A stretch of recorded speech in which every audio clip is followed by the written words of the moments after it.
为咳嗽的话呢，小孩子尤其小婴儿，他的那个胃的那个发育的话呢，相对成人来说是一个比较水平的。当那个咳嗽比较厉害，像我刚才提到的剧烈的那种咳嗽，连续的咳嗽，它就会容易会呕吐了。你干咳也好，或者是什么也好，那就会容易把吃的东西啊、胃内容物啊就会吐出来。那么这种的话，往往提示呢，他咳嗽这个症状是比较明显的。一个是应该及时的一个求医啊，看一下由医生来判断一下他这个咳嗽是什么原因引起的，是感染的因素呢，和过敏的因素呢，还是有没有甚至我们说的有一些胃食道反流的，也会出现这样的一些情况。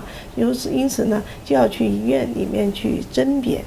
那么像这种的话呢，它因为出现了这个咳嗽，然后引起这个呕吐的话呢，我们最主要可能还要注意呕出来的东西有没有呛到气道里面去。所以呢，如果小孩子出现了这个呕吐以后的话，我们大人是要什么？把小孩子一个放平啊，头后仰，那么把那个头呢放到一侧里面去拍背啊，把那个口腔里面的一些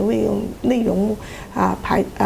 逃出来啊，因为要不然呢，他呕完以后，他小孩子呢可能会哭闹，一哭闹容易就把那个胃内容啊吐在口腔里面的东西，就可能容易误吸到肺。